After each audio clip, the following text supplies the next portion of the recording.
உங்களுடைய மிகப்பெரிய விரோதி அன்கான்சியஸ்னஸ் தான். ஒரு சின்ன கதை. ஒருத்தர் அவருடைய ஆபீஸ்ல லஞ்ச் பிரேக் வந்த உடனே அவருடைய லஞ்ச் பாக்ஸை திறக்கிறாரு. ஃப்ரெண்ட்ஸ் எல்லாம் உட்காந்துருக்காங்க. திறந்துட்டு ஐயோ இதே கத்திரிக்காயாச்சே அப்படின்னு அந்த கத்திரிக்காயை சபிச்சுட்டு சாப்பிட்டுறாரு. மறுநாள் லஞ்ச் பாக்ஸை திறக்கிறாரு. அதே மாதிரி அவங்க ஃப்ரெண்ட்ஸ் எல்லாம் உட்காந்துருக்காங்க. அடச்சி இதே கத்திரிக்காயா அப்படின்னு கத்திரிக்காயை சபிச்சுட்டு சாப்பிட்டுறாரு. மூணாவது நாளும் லஞ்ச் பாக்ஸை திறக்கிறாரு. அடச்சி இதே கத்திரிக்காயா அப்படின்னு கத்திரிக்காயை சபிச்சுட்டு சாப்பிட்டுறாரு. அவங்க ஃப்ரெண்ட்ஸ்க்குலாம் ஆச்சரியம் தாங்க முடியல. என்னையா உங்களுக்கு பிடிக்காத கத்திரிக்காயை உங்க ஒய்ஃப் ஏன் தினம் குக் பண்ணி உங்களை டார்ச்சர் பண்றாங்க அப்படின்னு மெதுவா முணுமுணுக்க ஆரம்பிச்சாங்க. அது யாருக்கும் அவர்கிட்ட கேட்கறதுக்கு தைரியம் வரல. இப்படியே ஒரு 4 நாள் ஆச்சு, 5 நாள் ஆச்சு. 5 நாளுங்கிறது ரொம்ப ஜாஸ்தி. ஃப்ரெண்ட்ஸ் நேரா அவர்கிட்ட கேட்டாங்க, ஏன் சார் தினம் உங்களுக்கு பிடிக்காதுன்னு தெரிஞ்சு உங்க ஒய்ஃப் ஏன் சார் இதே கத்திரிக்காயை சமைச்சு உங்களை டார்ச்சர் பண்றாங்க?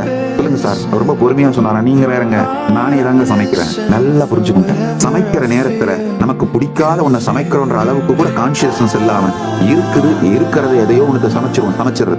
சாப்பிட பாக்ஸ் திறக்கும் போது சரி நாம தானே சமைச்சோம் அதனால பொறுத்துட்டு சாப்பிட்டுவோம் சாப்பிடுறது இல்ல. அதுக்கு ரியாக்ட் பண்ணி வேகிறது. நாமே தான் முடிவெடுத்து உருவாக்குகிறோம். அந்த முடிவை நாமே தான் நொந்து கொள்ளுகின்றோம். முடிவையும் மாற்றுவதில்லை, நொந்து கொள்வதையும் மாற்றுவதில்லை. எத்தனை பேருக்கு இது புரியுது? ஆஹா, என் லைஃப் அப்படியே சிசிடிவி கேமரா வச்சு பார்த்த மாதிரியே சொல்றீங்க சாமி. உடனே ஒரு கமெண்ட்டை தட்டி ஷேர் பண்ணி விடுங்க. உங்க ஃப்ரெண்ட்ஸ் யார் யார் இந்த மாதிரி இருக்காங்கன்னு உங்களுக்கு தோணுதோ அவங்க எல்லாருக்கும் இதை டேக் பண்ணி விடுங்க.